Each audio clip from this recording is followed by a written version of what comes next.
comme l'a dit Evelyne, là, c'est un peu la suite là, d'une revue de littérature, là, ce projet-là, un peu pour promouvoir c'est ça, l'utilisation des paillis de copeaux de bois dans les vergers. Fait que là, je sais qu'on est dans un webinaire de vigne vin, mais en tout cas, j'ai rajouté une coupe d'informations à la fin sur les vignes. Fait que suivez-moi parce que ben, ça se ressemble quand même à un verger et un vignoble, là, je veux pas.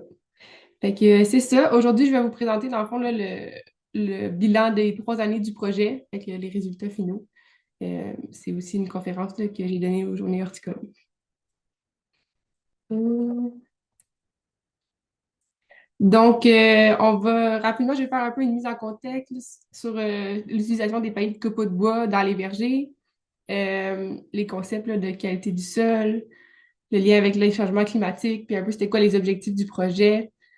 On va passer sur la méthodologie, puis ensuite, on va passer sur les résultats. Là, on prenait des données un peu globales, là, fait qu'il y a quand même pas mal de résultats à présenter. Puis j'ai mis une conclusion, là, puis là, j'ai ajouté des pistes de solutions aussi pour les vignobles. Donc, pour mettre en contexte, c'est ça. Dans le fond, dans la littérature, il y a beaucoup de recherches quand même qui ont été faites sur les paillis de copeaux de bois dans les vergers, puis dans d'autres cultures aussi, là, mais les conclusions là, de cette littérature-là, c'était que les paillis de copeaux de bois ben, vont permettre d'améliorer la qualité du sol à long terme par rapport à l'utilisation d'une bande de sol à nu, fait que désherbée. Puis ils vont aussi permettre d'améliorer là, les performances là, agronomiques des pommiers, fait que le rendement en croissance. Puis, c'est aussi connu que ben, plus ton sol va être en santé, puis comme plus il va être couvert, dans le fond, pas à nu, ben, il va aussi être plus résilient au changement climatique.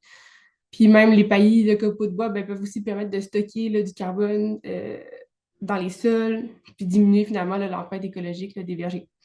Parce que ben, dans les vergers, la majorité, en haute densité, là, la majorité du temps, ben, on va utiliser des herbicides là, pour contrôler les mauvaises herbes là, sur le rang, fait que, en dessous des pommiers. Puis ça laisse quand même une partie du sol à nu. Puis ça, c'est important parce que ça permet quand même de limiter la compétition contre les mauvaises herbes là, durant les premières années, surtout durant l'implantation des pommiers nains, puis c'est quand même important. Donc, ça, c'est un peu un diagramme là, qui explique pourquoi, dans le fond, le paillis va permettre d'améliorer là, les conditions du sol puis de croissance des arbres. Et dans le fond, le paillis, ben, va venir faire vraiment comme une couche euh, organique là, qui va finalement se décomposer graduellement dans le sol, fait qu'il va améliorer les propriétés du sol petit à petit, puis il va aussi empêcher la germination des mauvaises herbes s'il est bien appliqué, puis protéger là, le sol là, contre ben, l'évaporation du soleil, puis conserver l'humidité. À l'inverse, c'est sûr qu'un sol à nu ben, va être plus à risque, mettons, à tout ce qui est érosion hydrique, lessivage des engrais, puis il va aussi perdre beaucoup d'humidité là, par évaporation.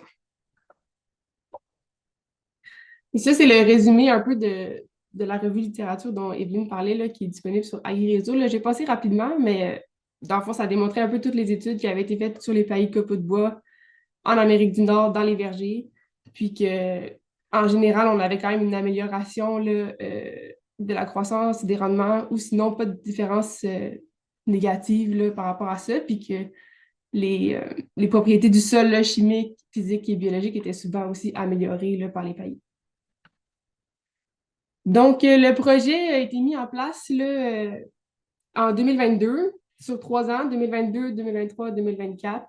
Puis le but, c'était vraiment d'établir des parcelles de démonstration pour promouvoir cette pratique-là, fait que l'utilisation des paillis de copeaux de bois dans des nouvelles plantations de pommiers nains en Montérégie. Ça a été fait en collaboration avec Robert Maheu, qui est agronome au Club Pomiculture Yamaska, qui lui aussi était responsable de 3 sites. Puis il y avait 3 autres sites en Montérégie-Ouest. Fait qu'il y avait 6 vergers en tout, fait que 6 parcelles pendant 3 ans. Puis les 3 objectifs, c'était vraiment réduire l'utilisation des herbicides, de un, de deux, améliorer là, la santé des sols en général des vergers. Puis trois, optimiser la gestion de l'eau parce qu'au moment où on avait décidé de monter le projet, fait en 2021, mais on sortait de 2 étés vraiment secs. Fait que après ça, c'est pas ça qui est arrivé par contre. On a eu 3 ans super humides, mais bon, ça fait partie. Ça fait partie de la game. Puis les retombées anticipées, c'était l'acquisition de connaissances techniques là, sur l'application de paillis dans les vergers au Québec, l'adoption de la pratique par un plus grand nombre de producteurs, puis une meilleure résilience là, face au changement climatique là, pour les vergers. Le projet a été financé par le plan d'agriculture durable, là, le volet 2 du programme Primaire. Donc, comme je l'ai dit, c'est ça, on a établi 6 parcelles de démonstration dans 6 vergers. Chaque parcelle faisait à peu près 0,5 hectares. C'était toutes des nouvelles ou des jeunes plantations de pommiers nains. Puis, il était prévu 2 épandages de copeaux de bois par parcelle, dans le fond. Fait que un épandage la première année, puis un deuxième la troisième année. Puis, dans chaque parcelle, les producteurs devaient épandre là, 10 cm d'épaisseur sur 1 mètre de large là, sur le rang. Puis on laissait toujours une section là, témoin pour comparatif où il n'y avait pas de paillis.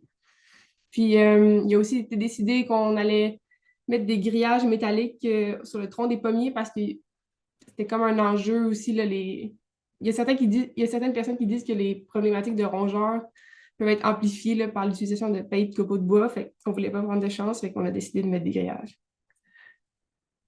Ici, on peut voir, dans le fond, les plans des 6 vergers. Fait que les rangées en orange sont celles où c'était un témoin, fait qu'ils étaient désherbés à l'herbicide. Puis les rangées en bleu, mais c'est là où on a mis du paillis. Puis on peut voir les types de porte-greffes, les cultivars. Puis entre parenthèses, c'est l'année de plantation là, des pommiers. Fait que tous ceux qui ont été plantés en 2022, mais ont été plantés au début du projet, fait qu'ils ont été plantés puis ont reçu directement une première application de paillis. On a mesuré plusieurs données. Donc, on a pris là, les croissances là, annuelles des pommiers pendant 3 ans, à la fin de chaque saison. On a pris aussi la teneur en eau du sol et la température dans 4 vergers sur 6. Puis, on a pris à la fin du projet là, des analyses pour la santé des sols. Puis, les conditions de réussite, en fait, là, combien de temps ça prenait, c'était quoi les coûts, qu'est-ce qui fonctionnait bien. On a testé différents épandeurs, etc. Puis c'est important de mentionner aussi que dans le fond, c'est pas un projet, là, les dispositifs sont pas expérimentaux, il n'y a pas de répétition, il n'y a pas de statistiques sur les données parce que c'était vraiment un projet qui visait là, à s'inclure facilement dans la régie du producteur, puis à démontrer, à encourager la pratique qui était déjà démontrée. Fait que apprendre avec. C'était plus pour démontrer des tendances, puis voir, confirmer ce qui est démontré dans la littérature, dans le fond. Donc, c'est ça. Le premier résultat que je présente là, c'est les croissances terminales. Fait que ça, c'est vraiment l'axe principal du pommier là, à chaque année de combien il pousse. Là. Puis, on l'a pris, bon, à chaque année, on prenait les mêmes arbres, fait que les mêmes 10 arbres dans chaque cultivar, dans chaque verger. Fait que des fois, dans une même parcelle, on avait et des ambrosia et des honeycrisp. Fait qu'on prenait toujours, il y avait trois sets de données, paillis témoins, comme on peut voir ici. Les données de croissance terminale, là, c'est sûr que c'est des données qui sont intéressantes parce que c'est vraiment instinctif comme résultat. On peut dire, ah ben là, le pommier il a poussé de genre 40 cm cette année ou versus 20. Mais par contre, c'est des résultats qui sont plus variables parce que des fois, il suffit d'un bris d'une branche ou d'une autre branche compétitive. Puis là, ça vient vraiment jouer sur cette donnée-là. Fait qu'on l'a pris les 2 premières années, mais pas la dernière année parce qu'on a décidé de continuer avec une autre donnée que je vais présenter après. Puis, ce qui se démarque, c'est que dans 50% des vergers, on n'a pas vraiment de différence. Fait que pas d'effet négatif non plus des paillis. Par exemple, ici, on peut voir au verger F, il y a peu de différence. Ici, il y en a relativement peu aussi. Mais par contre, dans 50% des vergers, ils semblent quand même avoir un effet favorable du paillis sur la croissance des arbres. Fait que, par exemple, ici, au verger A, toutes les barres en bleu qui représentent la croissance des arbres dans le paillis, mais sont quand même supérieures à celles dans le témoin. Fait que ça semble surtout lié au type de sol. Fait que si le sol était très sableux ou très graveleux, il y avait plus la croissance était plus favorisée là, dans le paillis. La deuxième donnée qu'on a prise, c'est la croissance des troncs. Là. Fait que le diamètre des troncs à 30 cm au-dessus du point de greffe, qui est vraiment là, la mesure la plus utilisée dans la littérature pour mesurer la croissance des arbres fruitiers. Puis ici, on peut voir là, les chiffres, c'est vraiment là, le gain en diamètre fait que annuel. Fait que Ça nous dit de combien il a poussé, combien il a gagné de diamètre par rapport à l'année passée. Puis cette donnée-là est plus représentative. Dans 5 vergers sur 6, on a un effet légèrement positif, fait que la croissance est quand même meilleure dans le paillis que dans le témoin. Comme on peut voir ici, par exemple, c'est favorisé là, sous le paillis. Mais il y avait quand même une grande variabilité entre les sites là, par rapport à quel point il y avait une grosse différence. On a pris aussi, c'est ça, là, comme j'ai parlé tantôt, les teneurs en eau du sol. Fait qu'on a installé des sondes qui mesurent là, la quantité d'eau par volume dans le sol. Fait que ça donne un pourcentage. On les a installés à 20 cm de profondeur par rapport à la surface du sol. Puis on a fait attention pour qu'ils soient toujours à la même distance là, du tuyau du goutte à goutte. Puis on a fait 2 ans, donc on a 2 années complètes là, de suivi là, sur la saison, comme on peut voir ici là, en 2023 et en 2024. Puis en général, on peut voir là, que le sol, dans le fond, qui est sous le paillis, qui est représenté par la ligne bleue, par exemple, ici, là, mais il va s'assécher beaucoup moins, ben pas beaucoup moins, mais moins rapidement que le sol dans le témoin, par exemple, qui est la ligne orange ici, jusqu'à temps qu'il y ait une prochaine pluie, fait que c'est un autre pic. Puis ça se maintient, là, par exemple, ici dans le verger B, ça s'est maintenu pas mal toute la saison. Des fois, on avait peu de différence. Par exemple, ici au verger F, en début de saison, ça va avoir peut-être légèrement plus d'eau sous le paillis. Mais par exemple, en fin de saison, en 2023, on a eu un automne vraiment sec. Puis en fin de saison, ben là, il semble que le sol, en fait, a retenu plus d'eau là, sous le paillis que dans le témoin. Il y a certains vergers pour lesquels on a eu de la difficulté à avoir des bons résultats parce qu'il y avait beaucoup de roches, puis c'était comme une limite là, des instruments. Mais en général, là, on peut voir, là, même ici dans le verger D, ça c'est un cas quand même intéressant aussi que presque tout au long de la saison, là, ben, sous le paillis, on était comme à 37 d'eau dans le sol versus, il y avait presque 10 plus d'eau là, sous le paillis que dans le témoin.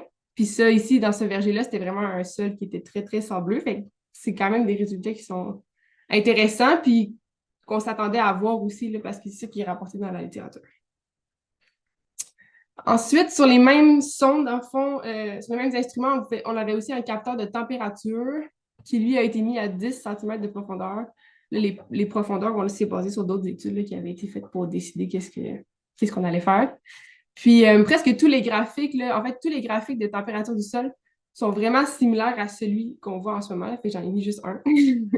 Puis on peut voir là, que la température là, en dessous, ben, dans le témoin, ben, varie beaucoup plus que le paillis. Là, la température reste beaucoup plus stable. Ça vient vraiment faire comme une couche tampon là, qui vient comme absorber là, les différences de température. Puis c'est quand même intéressant parce que pour les pommiers, on considère que la zone de température optimale se situe entre 17 et 25 degrés. Fait qu'au-dessus de 25 degrés, mais c'est pas idéal pour la croissance des racines, ce qu'on veut dans un cas d'implantation. Puis ici, par exemple, on peut voir au verger A, mais le seuil de 25 degrés, mais il est dépassé quand même souvent, versus sous le paillis, mais on reste presque toujours en dessous du 25 degrés. Fait que c'est quand même un résultat intéressant là, pour la réduction du stress thermique là, sur les racines des pommiers. Ici, j'ai mis un autre graphique parce qu'on peut voir dans le verger, dès ici, la dernière année, là, c'est à peu près à ce moment-là que le producteur a appliqué sa deuxième application de paillis. Fait qu'on pouvait voir l'effet résiduel là, du paillis qui avait 2 ans en bleu. Puis après ça, on voit, c'était quand même assez marqué là, qu'il a rajouté une autre couche de paillis. Fait que la température varie encore moins. À la dernière année, fait que cet automne, on a pris là, des analyses des échantillons de santé du sol pour envoyer à AgroEnviroLab qui fait comme une espèce de... Ils appellent ça une évaluation globale de santé du sol. Fait qu'ils font différents tests là, sur les propriétés physiques, chimiques et biologiques du sol. Puis ça donne à la fin une espèce de note globale au sol. C'est sûr que c'est quand même c'est de plus en plus utilisé, là, ces analyses-là, mais ça reste un peu controversé parce que ça donne une note sur 100 à un sol, alors que le sol, c'est vraiment plus complexe que juste une note. Mais bon, ça donne quand même une bonne idée. Puis ici, on peut voir les scores finaux là, dans les vergers là, des sections témoins et paillis. Puis presque tous les cas, là, sauf au verger A, mais on avait quand même une augmentation du score final du sol sous le paillis. Fait que le sol était comme globalement plus en santé selon cette analyse-là. Puis on peut voir que les vergers A, B et C, là, la différence est vraiment moins marquée que les vergers D, E et F. Puis ça, c'est probablement dû au fait que le type de paillis qui a été utilisé pour ces deux vergers-là n'était pas le même. Dans les vergers D, E et F, ils ont reçu là, un paillis qui était comme un peu déjà précomposté, qui était pas mal plus foncé, par exemple, puis ça faisait longtemps qu'il était dans la cour de l'émondeur. Versus les bergers A, B et C, ben, eux ont reçu un paillis beaucoup frais, fait que ce paillis-là a moins bougé, il s'est moins décomposé. Fait que c'est peut-être ça qui explique aussi qu'il y a peu de différence. C'est sûr que 3 ans, c'est limite là, pour mesurer un changement dans certaines propriétés du sol, par exemple les propriétés physiques. Souvent, il n'y avait pas vraiment de différence. Ici, on peut voir l'exemple du verger D là, que j'ai mis. Puis on peut voir, là, par exemple, que les propriétés biologiques étaient souvent augmentées. Là, fait que tout ce qui est la respiration, fait qui représente là, la vie dans le sol, en fond, était souvent augmentée sous le paillis. La matière organique même avait augmenté dans ce cas-ci, puis la quantité de carbone, là, puisque finalement le bois, c'est du carbone qui va nourrir les micro-organismes et ça va stimuler là, les propriétés biologiques. Puis on avait quand même aussi une augmentation là, assez, ben, quand même marquée, là, je dirais, des propriétés chimiques, là, fait qu'un apport là, en potassium, magnésium, calcium dans ce cas-ci. Ça résume un peu ce que je viens de dire. Euh, les différences. Ici, on peut voir là, les deux types de paillis qui ont été utilisés. Fait que le paillis là, qui était un peu plus composté, le plus vieux, puis le paillis qui était vraiment frais, là, qui a été mis dans les vergers ABC. On a fait aussi là, des observations terrain parce qu'à chaque année, il fallait creuser un trou dans le sol pour poser et enlever les sondes. Puis on a pu remarquer souvent, mais il y avait une meilleure agrégation là, du sol en dessous du paillis. On a pu aussi remarquer qu'il y avait beaucoup de vie, fait que des champignons qui poussaient, beaucoup de mycélium aussi dans le paillis parce que ben, finalement, les champignons, c'est eux qui vont décomposer là, le bois, fait que c'est normal là, que ça stimule ces organismes-là. Ça nous impressionnait, là, ces beaux champignons. Euh, Puis, un des résultats qui était vraiment attendu, là, qui était comme un des objectifs primordiaux, c'était la réduction des herbicides puis le contrôle des mauvaises herbes aussi.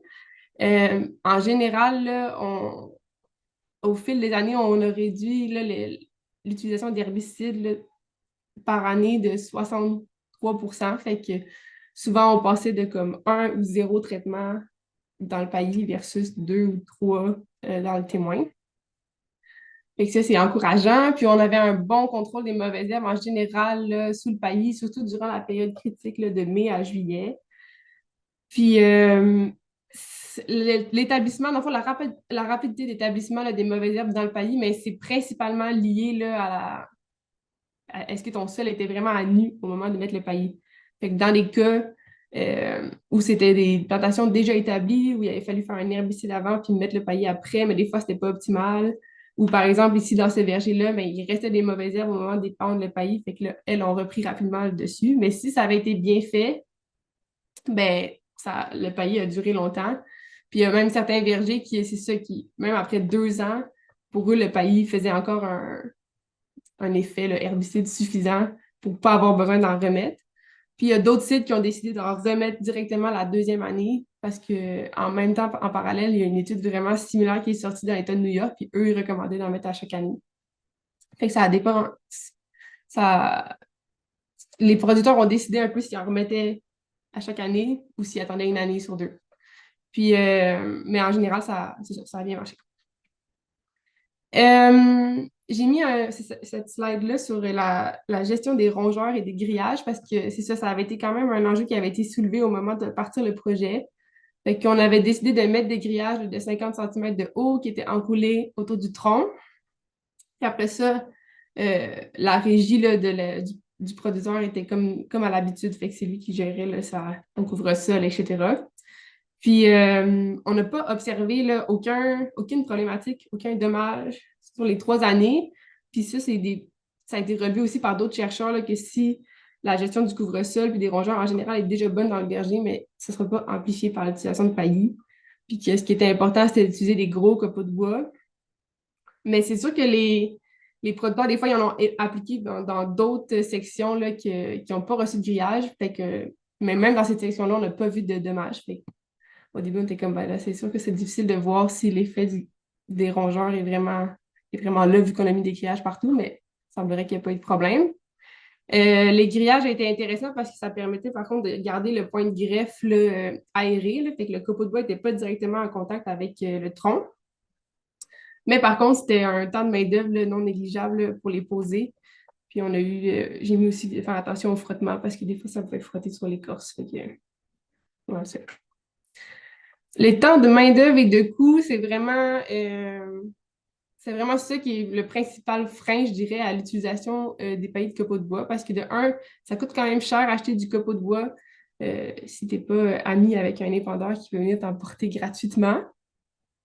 Puis le temps pour l'épandage aussi là, était vraiment, de un, très variable selon les équipements puis la méthode de travail du producteur, mais quand même supérieur à ce qu'on avait estimé dans le projet. Ici, j'ai mis des données là, plus ou moins en faisant la moyenne là, des 6 vergers, ça nous revenait à peu près à 2,24 là, de copeaux de bois pour le mètre linéaire. Ça incluait le transport, c'est souvent ça qui coûtait cher. Puis finalement, en temps de main-d'œuvre, ça revenait à 1,50. Puis ça incluait l'utilisation de l'épandeur ou d'un tracteur, par exemple. Fait qu'au total, 3,75 le mètre linéaire. C'est après les coûts qu'on avait. Puis le temps pour l'épandre, on arrivait à peu près à 6 heures pour 100 mètres pour une personne. Fait que c'était deux, mais là, ça a divisé par deux. On n'a pas de comparaison là, des coûts avec les coûts des traitements herbicides parce que j'ai pas eu le temps de pousser l'analyse jusque-là. Mais selon un de mes producteurs, il m'a dit que pour lui, ça lui revenait quand même moins cher que de passer le Weed Eater, par exemple, autour de $6. Fait que c'est ça. On a testé différents épandeurs au courant du projet. Fait qu'un épandeur en grès, là, en bande classique, ça n'a pas marché, ça n'en mettait pas du tout assez, fait que c'était juste vraiment long. On a testé là, des épandeurs à Novi, là, les épandeurs latéraux là, classiques. Là, ça marchait bien, mais c'est juste que dans le fond, ça prend vraiment une grande capacité là, de remorque parce que sinon, on est pris pour faire vraiment beaucoup d'allers-retours, puis c'est ça qui prend du temps finalement. Fait que la capacité de cargaison des épandeurs, là, c'est comme c'est ça qui fait le goulot d'étranglement un peu pour le temps. Puis il y en avait d'autres qui ont testé un épandeur Mill Creek. Là. Ici, on peut voir, là, ça fonctionnait quand même bien aussi. Puis finalement, il y a d'autres producteurs qui ont décidé d'utiliser une solution de maison, là, fait avec un trailer dompeur puis deux personnes, puis ça allait quand même, ça avançait, ça allait quand même bien.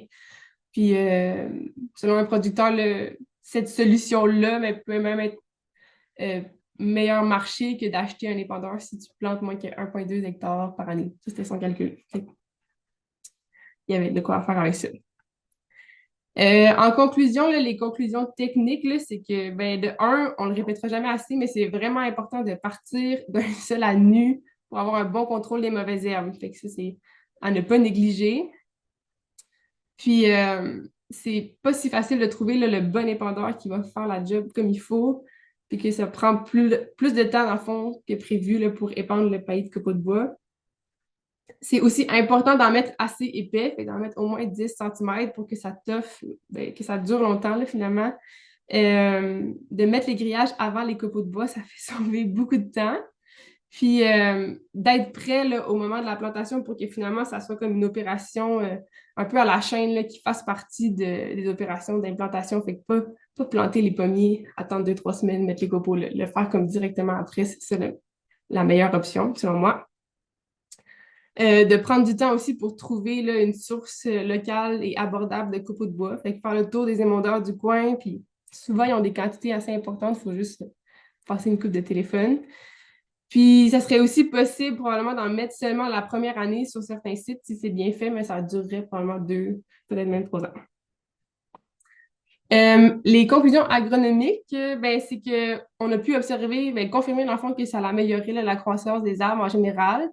Mais c'est sûr que dans le cadre du projet, mais d'après moi, l'effet du paillis a été quand même estompé là, par les saisons pluvieuses qu'on a eues. On a eu une bonne conservation là, de l'humidité dans le sol, puis un bon contrôle des mauvaises herbes.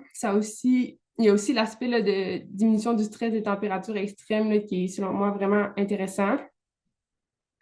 Puis en général, là, ça va améliorer la santé des sols, des vergers à long terme. Là. Fait que c'est vraiment un investissement. Il faut le voir comme un investissement dans cette parcelle-là. Puis ça va être aussi un atout là, pour aider les jeunes plantations de pommiers nains ben, à faire face au changement climatique qui sont là puis qui vont rester.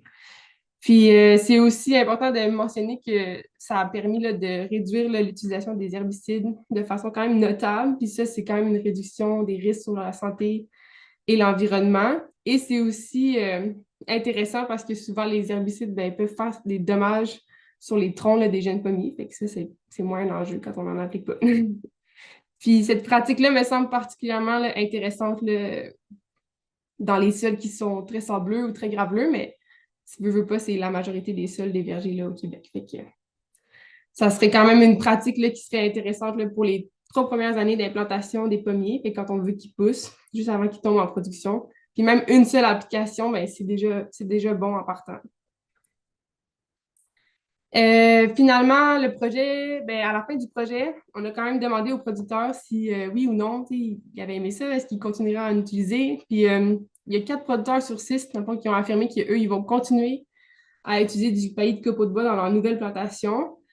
Puis même, on le voyait là, au fil du projet, mais les nouvelles parcelles, des fois, qui étaient plantées chez les producteurs qui n'étaient pas dans le projet, mais ils en ont appliqué là aussi. Fait que ça, c'est encourageant.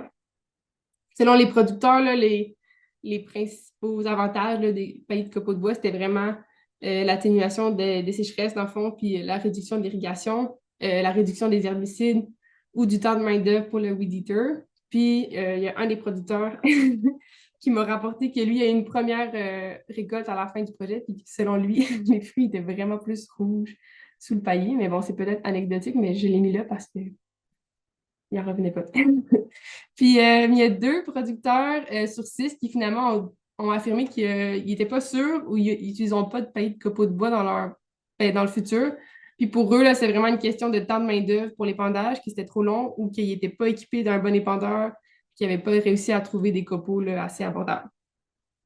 Le projet a aussi permis de faire là, beaucoup de diffusion d'informations puis de populariser la pratique. On a pu organiser des journées terrain pour démontrer les parcelles, etc. Donc, je vais prendre le temps de remercier là, c'est ça, là, les 6 entreprises participantes sans lesquelles ça n'aurait pas été possible de faire ce projet-là. Robert Maheu, Evelyne Barriot, puis le Club producteur du Sud-Ouest qui était porteur de ce projet-là initialement. Euh, puis tous ceux qui ont participé là, de près ou de loin là, au projet. Fait que ça fait le point pour mon projet dans les vergers. Puis là, j'ai rajouté avant-hier, là, j'ai fait quelques recherches par rapport au vignoble pour pas que vous vous sentiez délaissé par cette présentation-là. Puis, il y a quand même pas mal de recherches qui ont été réalisées là, sur les paillis de copeaux de bois aussi dans les vignobles. J'en ai listé ici quelques-unes là, des plus récentes sur lesquelles je suis tombée. Là, j'ai mis les liens si jamais vous voulez aller les consulter. Ici, il y a une étude, par exemple, en Espagne qui a stipulé qu'il y avait un meilleur contrôle des mauvaises herbes, puis un meilleur rendement même des vignes que par rapport à un travail de sol ou une tonte. Ici, ça, c'est une étude canadienne dans la vallée de l'Okanagan qui n'ont pas pris de données sur le rendement, mais qui ont vu une amélioration là, du microclimat du sol, une augmentation du carbone. Ils ont noté, par contre, que les niveaux de nitrate étaient un peu moins élevés dans le sol sous le paillis. Puis ici, j'ai mis leurs conclusions là, qui sont quand même nuancées, là, qui, qui stipulent, dans le fond, que même s'il y avait cet effet-là, mais il n'y avait pas de limitation là, aux vignes.